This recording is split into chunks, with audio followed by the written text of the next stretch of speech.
ఓం శాంతి 13/2/2024 సాకార ఈశ్వరీయ మధుర మహావాక్యాలు. మధురమైన పిల్లలారా, విధేయులుగా అయ్యి తండ్రిని స్మృతి చేయండి. స్వధర్మంలో స్థితమైతే శక్తి లభిస్తుంది, సంతోషము మరియు ఆరోగ్యము ఉంటాయి. ఆత్మరూపీ బ్యాటరీ నిండుతూ ఉంటుంది. ప్రశ్న: డ్రామాలో ఏ నిశ్చితాన్ని తెలుసుకున్న కారణంగా పిల్లలైన మీరు సదా అచలంగా ఉంటారు? జవాబు: వినాశనం కొరకు ఈ బాంబులు మొదలైనవి ఏవైతే తయారై ఉన్నాయో అవన్నీ తప్పకుండా పేలవలసిందే అని మీకు తెలుసు. వినాశనం జరిగినప్పుడే నూతన ప్రపంచం వస్తుంది. ఇది డ్రామాలో అనాదిగా ఫిక్స్ అయి ఉంది. అందరూ మరణించవలసిందే. మేము ఈ పురాతన శరీరాలను వదిలి నూతన రాజ్యంలో జన్మ తీసుకుంటాము అని మీకు సంతోషం ఉంటుంది. మీరు నాటకాన్ని సాక్షిగా ఉండి చూస్తారు. ఇందులో చలించవలసిన విషయం ఏమీ లేదు, ఏడవాల్సిన అవసరము ఏదీ లేదు. ఓం శాంతి. తండ్రి కూర్చొని పిల్లలకు వివరిస్తూ ఉన్నారు. ఏదైతే ఆది సనాతన దేవీ దేవతా ధర్మం ఉండేదో దానిని హిందూ ధర్మంలోకి ఎందుకు తీసుకొచ్చారు? అందుకు కారణాన్ని వెలికి తీయాలి. మొదట ఆది సనాతన దేవీ దేవతా ధర్మమే ఉండేది. వికారులుగా అయినప్పుడు స్వయాన్ని దేవతలమని చెప్పుకోలేరు కనుక స్వయాన్ని ఆది సనాతన దేవీ దేవతా ధర్మానికి బదులు ఆది సనాతన హిందువులు అని చెప్పుకున్నారు. ఆది సనాతన అనే పదాన్ని కూడా ఉంచారు. కేవలం దేవతలు అనే పదాన్ని మార్చి హిందువులు అని ఉంచుకున్నారు. ఆ సమయంలో ఇస్లాం వారు భారతదేశంలో ప్రవేశించినప్పుడు బయట నుండి వచ్చిన ఇస్లాం వారు హిందూ ధర్మము అనే పేరును ఉంచేశారు. మొదట హిందూస్థాన్ అనే పేరు కూడా లేదు. అందువల్ల ఆది సనాతన హిందువులు దేవతా ధర్మం వారే అని భావించాలి. వారు ఎక్కువగా ధర్మాత్ములుగానే ఉంటారు. అందరూ సనాతనులు కారు. తర్వాత వచ్చిన వారిని ఆది సనాతనులు అని అన్నారు. హిందువులలో కూడా వెనుకగా వచ్చేవారు ఉంటారు. ఆది సనాతన హిందువులకు మనది ఆది సనాతన దేవీ దేవతా ధర్మముగా ఉండేది అని చెప్పాలి. మీరే సతో ప్రధాన ఆది సనాతనులుగా ఉండేవారు. తర్వాత పునర్జన్మలు తీసుకుంటూ తమో ప్రధానులుగా అయ్యారు. ఇప్పుడు మళ్ళీ స్మృతి యాత్ర ద్వారా సతో ప్రధానంగా అవ్వండి అని వారికి చెప్పాలి. వారికి ఈ ఔషధం అనగా ఇలా వివరించిన విధానం బాగా నచ్చుతుంది. బాబా సర్జన్ కదా, ఎవరికి ఈ ఔషధం మంచిగా అనిపిస్తుందో వారికే ఇవ్వాలి. ఆది సనాతన దేవీ దేవతా ధర్మానికి చెందిన వారు ఎవరైతే ఉండేవారో వారికే మళ్ళీ స్మృతిని కలుగజేయాలి. పిల్లలైన మీకు కూడా ఇప్పుడు స్మృతి కలిగింది. మీరు సతో ప్రధానం నుండి ఎలా తమో ప్రధానంగా అయ్యారో బాబా అర్థం చేయించారు. ఇప్పుడు మళ్ళీ తమో ప్రధానం నుండి సతో ప్రధానంగా అవ్వాలి. పిల్లలైన మీరు స్మృతి యాత్ర ద్వారా సతో ప్రధానంగా అవుతున్నారు. ఆది సనాతన హిందువులైన వారే వాస్తవానికి దేవీ దేవతలుగా ఉంటారు. అంతేగాక దేవతలను పూజించే వారుగా కూడా వారే అవుతారు. అందులో కూడా ఎవరైతే శివుడి భక్తులు లేక లక్ష్మీనారాయణల లేదా రాధాకృష్ణుల లేదా సీతారాముల మొదలైన దేవతల భక్తులుగా ఉంటారో వారు దేవతా కులానికి చెందినవారు. ఎవరైతే సూర్యవంశీయులుగా ఉంటారో వారే చంద్రవంశస్థులుగా అవుతామని మీకు ఇప్పుడు స్మృతి కలిగింది. అందువల్ల అటువంటి భక్తులను వెతకాలి. ఎవరు తెలుసుకునేందుకు వస్తారో వారిచే ఫారంను నింపించాలి. ముఖ్య సేవా కేంద్రాలలోనైనా తప్పకుండా ఫారంను నింపించే విధానం ఉండాలి. ఎవరు వచ్చినా వారికి పాఠం ప్రారంభం నుండే తెలియజేస్తారు. మొదటి ముఖ్య విషయం, తండ్రిని గురించి తెలియని వారికి మీకు మీ పెద్ద తండ్రిని గురించి తెలియదు. మీరు వాస్తవానికి పారలౌకిక తండ్రికి చెందిన వారే ఇక్కడికి వచ్చి లౌకిక తండ్రికి చెందిన వారిగా అయ్యారు. మీరు మీ పారలౌకిక తండ్రిని మర్చిపోయారు. అనంతమైన తండ్రి స్వర్గ రచయిత, అక్కడ ఈ అనేక ధర్మాలు ఉండవు అని వారికి అర్థం చేయించాలి. కనుక ఏ ఫారంను నింపుతారో దాని ఆధారంగానే తెలియజేయు విధానమంతా ఆధారపడి ఉండాలి.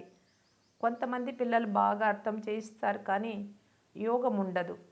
అశరీరీలుగా అయ్యి తండ్రిని స్మృతి చేయడం లేదు, యోగంలో నిలువలేరు. మేం బాగా అర్థం చేయిస్తాము అని భావిస్తారు. మ్యూజియం మొదలైనవి కూడా తెరుస్తారు, కానీ యోగం చాలా తక్కువగా ఉంది. స్వయాన్ని ఆత్మగా భావించి తండ్రిని స్మృతి చేస్తూ ఉండడంలోనే శ్రమ ఉంది. తండ్రి వార్నింగ్ ఇస్తూ ఉన్నారు, మేము చాలా బాగా అర్థం చేయించి ఒప్పించగలము అని భావించకండి. అయితే దీనివలన లాభం ఏమిటి? భలే స్వదర్శన చక్రధారులుగా అయ్యారు, అయితే ఇందులో విధేయులుగా అవ్వాలి. కర్మ చేస్తున్న స్వయాన్ని ఆత్మగా భావించాలి. ఆత్మ ఈ శరీరం ద్వారా కర్తవ్యం చేస్తుంది. దీనిని స్మృతి చేయడం కూడా రాదు. అలాంటి వారిని తెలివిహీనులు అని అంటారు. తండ్రిని స్మృతి చేయలేరు. సేవ చేసే శక్తి వారి వద్ద లేదు. స్మృతి లేకుండా ఆత్మలో శక్తి ఎక్కడి నుండి వస్తుంది? ఆత్మ బ్యాటరీ ఎలా నిండుతుంది? నడుస్తూ నడుస్తూ నిలిచిపోతారు, శక్తి ఉండదు. ధర్మమే శక్తి అని అంటారు. ఆత్మ తన స్వధర్మంలో నిలిచినప్పుడే శక్తి లభిస్తుంది. చాలామందికి తండ్రిని స్మృతి చేయడం కూడా రాదు. ముఖం చూస్తూనే తెలిసిపోతుంది. మిగిలిన విషయాలన్నీ గుర్తు వస్తాయి, కానీ బాబా స్మృతి నిలవనే నిలవదు.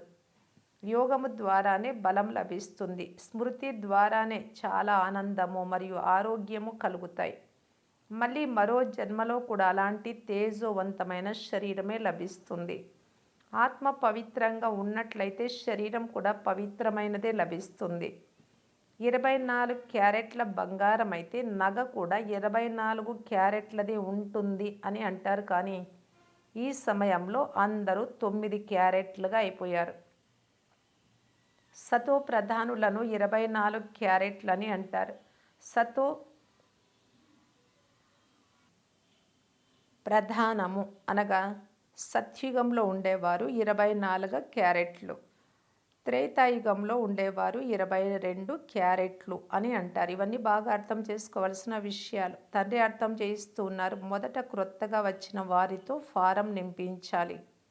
అప్పుడే వారు ఎక్కడి వరకు జవాబు చెప్పగలరో, ఎంతవరకు ధారణ చేయగలరో తెలుస్తుంది. తర్వాత తలంపు యాత్రలో ఉంటున్నారా అనే ప్రశ్న కూడా వస్తుంది. తమో ప్రధానం నుండి సతో ప్రధానంగా స్మృతి యాత్ర ద్వారానే అవుతారు. అవన్నీ భక్తి మార్గపు శారీరక యాత్రలు. ఇది ఆత్మిక యాత్ర. ఇందులో ఆత్మ యాత్ర చేస్తుంది. శారీరక తీర్థయాత్రలో ఆత్మ మరియు శరీరం రెండు యాత్ర చేస్తాయి. పతిత పావనుడైన తండ్రిని స్మృతి చేయడం ద్వారానే ఆత్మలో తీక్షణత, శక్తి వస్తుంది. ఏ జిజ్ఞాసుకైనా ప్రభావము మొదలైనవి చూపవలసి ఉన్నప్పుడు బాబా ప్రవేశత కూడా జరుగుతుంది. చెప్పేవారిలో బాబా కూడా వస్తారు. మాతాపితలిద్దరూ సహాయం చేస్తారు. కొన్ని చోట్ల జ్ఞానం చెప్పే దానిలో, కొన్ని చోట్ల యోగం చేయించే దానిలో తండ్రి సహయోగం చేస్తారు. తండ్రి అయితే సదా విదేహి శరీర భావమే ఉండదు కనుక ఇరువురు తండ్రులు శక్తిని సహాయంగా ఇవ్వగలరు. యోగం లేనట్లయితే శక్తి ఎక్కడి నుండి లభిస్తుంది? ఇతను యోగియా లేక జ్ఞానియా అనేది అర్థం చేయించబడుతుంది. యోగం కొరకు రోజు క్రొత్త క్రొత్త విషయాలు కూడా అర్థం చేయిస్తారు. ఇంతకుముందు ఇలా అర్థం చేయించేవారు కాదు. స్వయాన్ని ఆత్మగా భావించి తండ్రిని స్మృతి చేయండి అని మాత్రం చెప్పేవారు. ఇప్పుడు బాబా తీక్షణంగా లేవనెత్తుతారు, అంటే శక్తిని నింపుతారు. దీని ద్వారా సోదర సోదరి అనే సంబంధం కూడా తొలగిపోయి కేవలం ఆత్మ సోదర సోదర దృష్టి మాత్రమే మిగిలిపోతుంది. ఆత్మలైన మీరు పరస్పరంలో సోదర ఆత్మలు. ఇది చాలా ఉన్నతమైన దృష్టి. చివరి వరకు ఈ పురుషార్థం నడవాలి. సత్వ ప్రధానమైనప్పుడు ఈ శరీరాన్ని వదిలేస్తారు. అందువల్ల ఎంతగా వీలైతే అంత పురుషార్థాన్ని పెంచండి. వృద్ధులకు ఇంకా సహజం. ఇప్పుడు మనం తప్పకుండా తిరిగి వెళ్ళాలి అనేది ఉంటుంది. యువకులకు ఇటువంటి ఆలోచనలు ఎప్పుడూ రావు. వృద్ధులు వానప్రస్థులుగా ఉంటారు. అందువల్ల ఇప్పుడు తిరిగి వెళ్ళాలి అని అర్థం చేయించబడుతుంది. ఈ జ్ఞాన విషయాలన్నీ అర్థం చేసుకోవాలి. వృక్షం వృద్ధి చెందుతూ ఉంటుంది. వృద్ధి చెందుతూ చెందుతూ వృక్షమంతా తయారైపోతుంది. ముళ్లను పరివర్తన చేసి నూతనమైన చిన్న పుష్పాల వృక్షమును తయారు చేయాలి. నూతనంగా తయారై మళ్ళీ పురాతనమైనదిగా అవ్వాలి. మొదట వృక్షం చిన్నదిగా ఉంటుంది, తర్వాత వృద్ధి చెందుతూ ఉంటుంది. అలా వృద్ధి చెందుతూ చెందుతూ చివరకు ముళ్ళుగా తయారవుతుంది కలియుగం అంతిమానికి. మొదట పుష్పాలుగా ఉంటారు స్వర్గంలో, దాని పేరే స్వర్గం. తర్వాత ఆ సువాసన, ఆ శక్తి ఉండవు. ముళ్ళల్లో సువాసన ఉండదు, తేలికైన పుష్పాలలో కూడా సువాసన ఉండదు. తండ్రి తోట మాలి మరియు నావికుడు కూడా అయ్యారు. అందరి నావను తీరానికి చేరుస్తారు. నావను ఎలా తీరానికి చేర్చుతారో, ఎక్కడికి తీసుకెళ్తారో తెలివైన పిల్లలే అర్థం చేసుకోగలరు. ఎవరైతే అర్థం చేసుకోరో వారు పురుషార్థం కూడా చెయ్యరు. నంబర్ వారుగా ఉంటారు కదా. కొన్ని విమానాలు శబ్ద వేగం కంటే తీక్షణంగా వెళ్తాయి. ఆత్మ ఎలా పరిగెడుతుందో శరీరాన్ని వదిలి మరొక శరీరాన్ని తీసుకోవడం, అది ఎవ్వరికీ తెలియదు. ఆత్మ రాకెట్ కంటే కూడా తీక్షణంగా వెళ్తుంది. ఆత్మ వంటి వేగవంతమైన వస్తువు ఇంకేదీ లేదు. ఆ రాకెట్ మొదలైన వాటిలో అది వేగంగా ఎగరగలిగే చేసే వస్తువును డబల్ రిఫైన్ పెట్రోల్ వినియోగిస్తారు. వినాశనం కొరకు ఎన్నో మారణాయుధాలు మొదలైనవి తయారు చేస్తారు. స్టీమర్లు, విమానాలలో కూడా బాంబులు తీసుకెళ్తారు. ఈ రోజుల్లో పూర్తి ఏర్పాట్లు చేసుకుని సిద్ధంగా ఉన్నారు. బాంబులను వినియోగించమని ఎవ్వరూ చెప్పరు. బాంబులు ఉపయోగించమని వార్తాపత్రికలలో వ్రాయరు. అవసరమైతే బాంబులను వినియోగించేందుకు అవకాశం ఉంది అని అంటూ ఉంటారు అని పత్రికలలో కూడా వ్రాస్తూ ఉంటారు. ఏర్పాట్లన్నీ జరుగుతూ ఉన్నాయి. వినాశనం అయితే తప్పకుండా జరుగుతుంది. బాంబులను ప్రయోగించకుండా ఉండడము, వినాశనం జరగకుండా ఉండడము ఇది అసంభవం. మీ కొరకు నూతన ప్రపంచం తప్పకుండా కావాలి. ఇది డ్రామాలో ఫిక్స్ అయి ఉంది. అందువల్ల మీకు చాలా సంతోషం కలగాలి. పిల్లికి చెలగాటము, ఎలుకకు ప్రాణ సంకటం. డ్రామా అనుసారంగా అందరూ మరణించవలసిందే. పిల్లలైన మీరు డ్రామా జ్ఞానం ఉన్న కారణంగా ఏమాత్రం చలించకుండా ఉండగలరు. సాక్షిగా ఉండి చూస్తారు. విలపించవలసిన అవసరం లేదు. సమయానుసారం శరీరమును వదలాల్సిందే. మీరు వెళ్ళి మరో జన్మను నూతన రాజ్యంలో పొందుతారు. నేను రాజకుమారుడిగా అవుతాను అని ఆత్మకు తెలుసు. అందువలనే ఒక శరీరాన్ని వదిలి మరో శరీరాన్ని తీసుకుంటుంది. సర్పంలో కూడా ఆత్మ ఉంటుంది కదా. నేను ఒక శరీరాన్ని వదిలి మరో దానిని తీసుకుంటాను అని ఆత్మ చెప్తుంది. అందుకే అది కూడా శరీరాన్ని వదిలి వెళ్ళి క్రొత్తగా చిన్న బిడ్డగా జన్మిస్తుంది. పిల్లలైతే జన్మిస్తారు కదా. పునర్జన్మలైతే అందరూ తీసుకోవాల్సింది. ఇవన్నీ విచార సాగరం మతనం చేయాల్సి ఉంటుంది. అన్నిటికంటే ముఖ్యమైన విషయం తండ్రిని చాలా ప్రేమతో స్మృతి చేయడం. ఉదాహరణకు పిల్లలు వారి తల్లిదండ్రులకు ఒక్కసారిగా అతుక్కుపోతారు. అదేవిధంగా చాలా ప్రేమతో బుద్ధియోగము ద్వారా తండ్రిని పూర్తిగా అతుక్కుపోవాలి. మేము ఎంతవరకు ధారణ చేస్తున్నామని స్వయాన్ని చూసుకోవాలి. భక్తులు జ్ఞానం తీసుకోనంత వరకు దేవతలుగా అవ్వలేరు. ఇది కేవలము లక్ష్మిని వరించే విషయం కాదు. ఇది అర్థం చేసుకోవలసిన విషయం. మేము సతో ప్రధానంగా ఉన్నప్పుడు విశ్వంపై రాజ్య పాలన చేసే వారము అని పిల్లలైన మీరు అర్థం చేసుకున్నారు. ఇప్పుడు మళ్ళీ సతో ప్రధానంగా అయ్యేందుకు తండ్రిని స్మృతి చేయాలి. యథాయోగము, యథాశక్తి అనుసారంగా కల్పకల్పము మీరు ఈ శ్రమ చేస్తూనే వచ్చారు.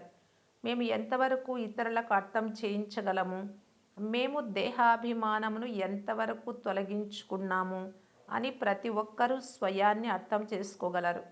ఆత్మనైన నేను ఒక శరీరాన్ని వదిలి మరొక శరీరాన్ని తీసుకుంటాను.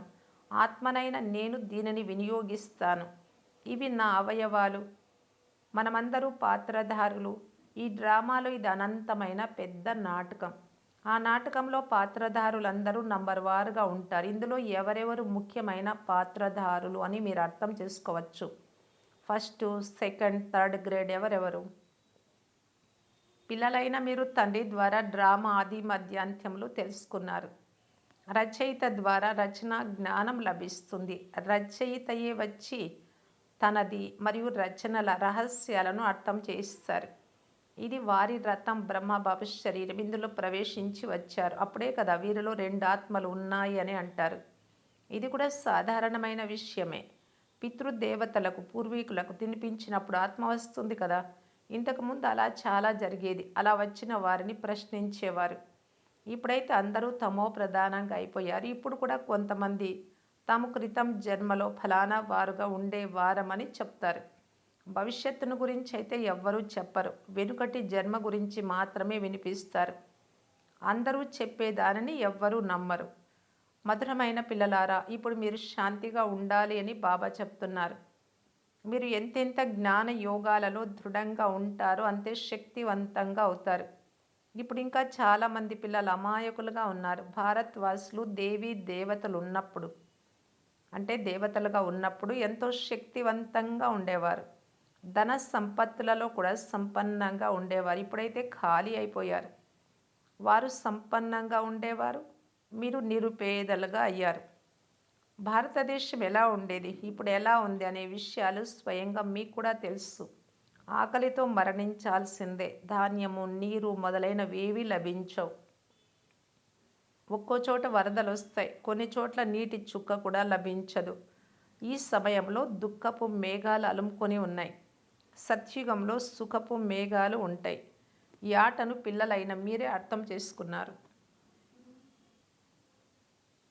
ఇతరులెవ్వరికీ తెలియదు. బ్యాడ్జ్పై అర్థం చేయించడం కూడా చాలా బాగుంటుంది. ఇలా చెప్పాలి: వారు లౌకిక హద్దు తండ్రి, వీరు పారలౌకిక బేహద్దు తండ్రి. ఈ తండ్రి ఒక్కసారి మాత్రమే సంగం యుగంలోనే వచ్చి బేహద్దు వారసత్వంను ఇస్తారు. నూతన ప్రపంచం తయారవుతుంది. ఇది ఇనుప యుగము, తర్వాత తప్పకుండా బంగారు యుగం తయారవుతుంది. ఇప్పుడు మీరు సంగమ యుగంలో ఉన్నారు.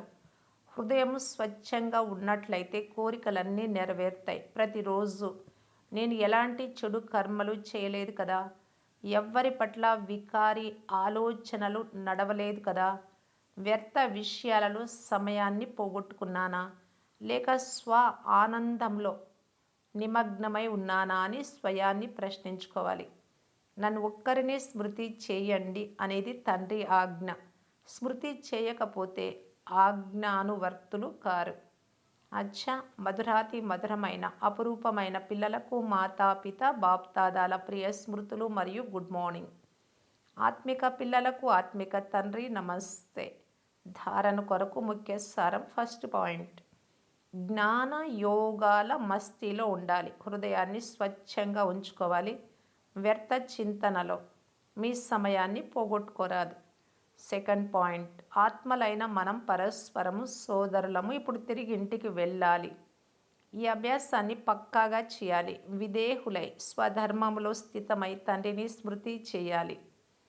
వరదానము: స్వస్వరూపం, ఆత్మస్వరూపం, ప్రకాశం మరియు తండ్రి యొక్క జ్యోతిర్బిందు స్వరూపాన్ని గుర్తించి సత్యత యొక్క శక్తిని ధారణ చేసే దివ్యతా సంపన్న భవ. ఏ పిల్లలైతే తమ స్వస్వరూపాన్ని లేక తండ్రి యొక్క సత్యమైన పరిచయాన్ని యథార్థంగా తెలుసుకుంటారో మరియు అదే స్వరూపం యొక్క స్మృతిలో ఉంటారో వారిలో సత్యత శక్తి వచ్చేస్తుంది. వారి ప్రతి సంకల్పము సదా సత్యత లేక దివ్యత సంపన్నంగా ఉంటుంది. సంకల్పము, మాట, కర్మ మరియు సంబంధ సంపర్కాల అన్నింటిలో దివ్యత అనుభూతి అవుతుంది. దివ్యత అంటే దైవీ గుణాల అనుభూతి. సత్యతను రుజువు చేసే అవసరం ఉండదు. ఒకవేళ సత్యత యొక్క శక్తి ఉంటే సంతోషంగా నాట్యం చేస్తూ ఉంటారు. స్లోగన్: సకాష్ ఇచ్చే సేవ చేస్తే సమస్యలు సహజంగానే పారిపోతాయి. అవ్యక్త ఇషారా: మధురత గుణాన్ని ధారణ చేసి మధుసూదనుడైన తండ్రి పేరును ప్రఖ్యాతి చేయటానికి బాప్దాదా తెలియజేస్తూ ఉన్నారు. ఏ విధంగా మీరు మీఠా బాబా, మధురమైన బాబా అంటూనే ముఖం నోరు మధురంగా అవుతుందో, ఎందుకంటే ప్రాప్తి అవుతుంది. అలాగే ప్రతి బ్రాహ్మణాత్మ పేరే బ్రాహ్మణ్ పేరు తీసుకుంటూనే ఖుషి అయిపోవాలి. ఎందుకంటే మీరంతా బాబా ద్వారా ప్రాప్తి అయిన విశేషతలతో పరస్పరం సహయోగి సాథి అయి ఉన్నతిని ప్రాప్తి చేసుకుంటారు. ప్రతి ఒక్క ఆత్మ తాను ప్రాప్తి చేసుకున్న విశేషతలతో పరస్పరం సంతోషాన్ని ఇచ్చిపుచ్చుకుంటూ ఉంటారు. ముందుకు కూడా సదా సంతోషాన్ని ఇచ్చిపుచ్చుకోవాలి. ఓం శాంతి.